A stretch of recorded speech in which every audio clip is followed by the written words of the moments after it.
Makinig, matuto, at magbahagi kasama si Teacher Gladys. Magandang araw, tayo ay nasa ikatlong linggo, ikatlong markahan ng ating aralin sa edukasyon sa pagpapakatao na may paksang pagtulong sa pagpapanatili ng kaayusan at kapayapaan sa tahanan at paaralan. Sa pagtatapos ng araling ito, ikaw ay inaasahang nakasusunod sa utos ng magulang at nakatatanda, nakapagpapakita ng mga paraan upang makamtan at mapanatili ang kaayusan at kapayapaan sa tahanan at paaralan tulad ng pagiging masaya para sa tagumpay ng ibang kasapi ng pamilya at kamag-aral, pagpaparaya at pagpapakumbaba. Subukin natin ang inyong kaalaman. Panuto, piliin at isulat sa sagutang papel ang titik ng tamang sagot.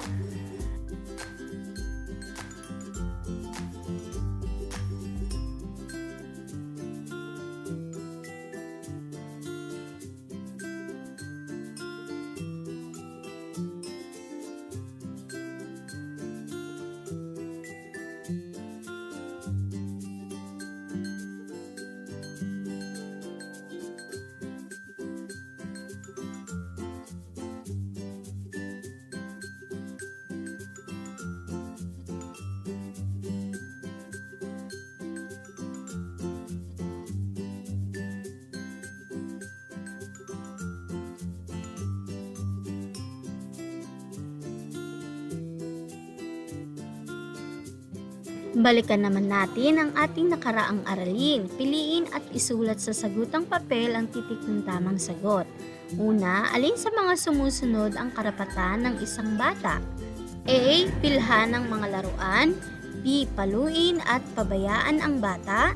C. Magkaroon ng sapat na pagkain. D. Hindi papansinin ang mga kailangan ng bata. Ang tamang kasagutan ay letter C. Magkaroon ng sapat na pagkain. Pangalawa, ano ang dapat sabihin sa mga magulang na nagbibigay ng mga karapatang iyong tinatamasa? A. Maraming salamat po. B. Hindi ko po kailangan yan. C. Ayoko ang mga damit na bigay mo. D. Ibigay na lang sa kapitbahay ang binili mo. Ang tamang kasagutan ay letter A. A. Maraming salamat po ang dapat sabihin sa magulang. Pangatlong bilang, karapatan ng bata ang blank. A. Mag-aral. B. Pabayaan. C. Paluin. D. Bilhin ang gusto. Ang tamang kasagutan ay letter A. Mag-aral ang karapatan ng bata. Pang-apat, paano mo mapapasaya ang iyong magulang? A. Lalayas ako sa bahay. B. Magtatrabaho na upang makatulong. C. Hindi ko sila tutulungan sa gawaing bahay. D. Mag-aaral ako ng mabuti at makikinig sa kanilang mga payo. Ang tamang kasagutan ay letter D. Mag-aaral ako ng mabuti at makinig sa kanilang mga payo. Panglima, kung ikaw ay binilhan ng gamit ng iyong mga magulang, ano ang dapat gawin sa mga gamit na naibigay sa iyo?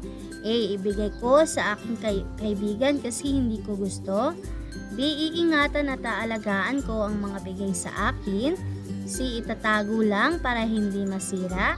D. Hindi ko gagamitin. Ang tamang kasagutan ay letter B. Iingatan at aalagaan ko ang mga bigay sa akin. Basahin naman natin ang isang kwento tungkol sa kahalagahan ng pagsasagawa ng mga gawaing bahay. Si Amelia ay tumutulong sa bahay tuwing Sabado. Naglilinis siya ng bahay. Inaalagaan niya ang sanggol na kapatid na lalaki. Namimitas siya ng sariwang bulaklak sa hardin at inilalagay sa florera. Pinakakain niya ang mga baboy at manok. Tumutulong siya sa nanay niya sa pagluluto. Nagdadala siya ng pagkain sa tatay niya sa bukid. Nalulugod siyang makatulong sa bahay. Sagutin natin ang mga tanong mula sa kwento. Una, sino ang batang nabanggit sa kwento? Ang bata sa kwento na ating binasa ay si Amelia. Pangalawa, anong katangian ang taglay ni Amelia? Siya ay masipag na bata, hindi lang siya masipag, kundi siya ay may paggalang at pagmamahal sa kanyang mga magulang. Pangatlo, ano-anong mga gawain ang kanyang ginagampanan sa kanilang tahanan? Okay, si Amelia ay naglilinis ng bahay, nagbabantay ng kanyang kapatid, siya rin ay nagpapakain ng alagang hayop at tumutulong sa magulang. Pang-apat, kailan niya ito ginagawa? Ginagawa niya ito tuwing araw ng Sabado. Panglima, ano kaya ang nararamdaman ng kanyang mga magulang sa pagkakaroon ng anak na katulad niya? Siyempre, ang kanyang mga magulang ay masaya dahil nagkaroon sila ng anak na katulad ni Amelia. Ngayon mga bata, kaya mo bang tularan si Amelia? Kaya mo bang maging masipag, magalang na bata sa inyong mga magulang? Ang batang magalang at masunurin sa magulang ay pinagpapala ng Diyos.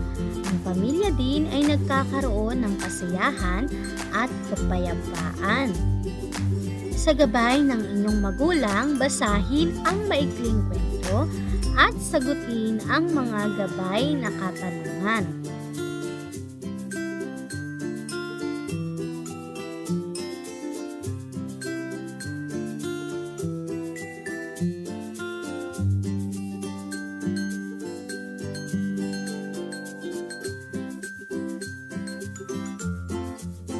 Sagutin naman natin ang mga sumusunod na gawain. Panuto, paano mo ipakikita ang pagpapakumbaba sa mga sumusunod na sitwasyon?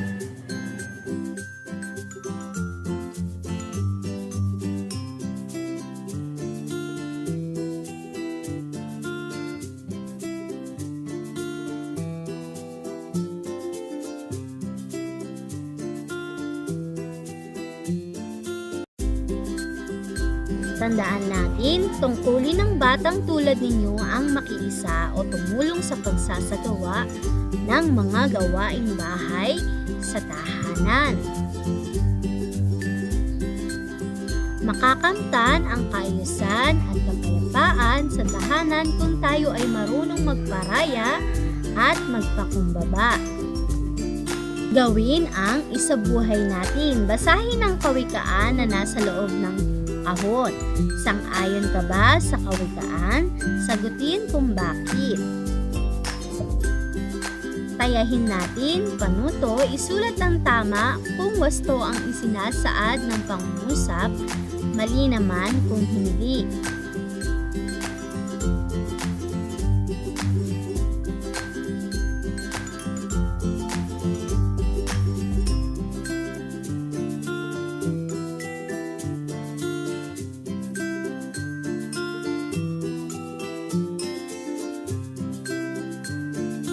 Para naman sa karagdagang gawain, gumuhit ng kalapati na siyang sagisag o simbolo ng kapayapaan.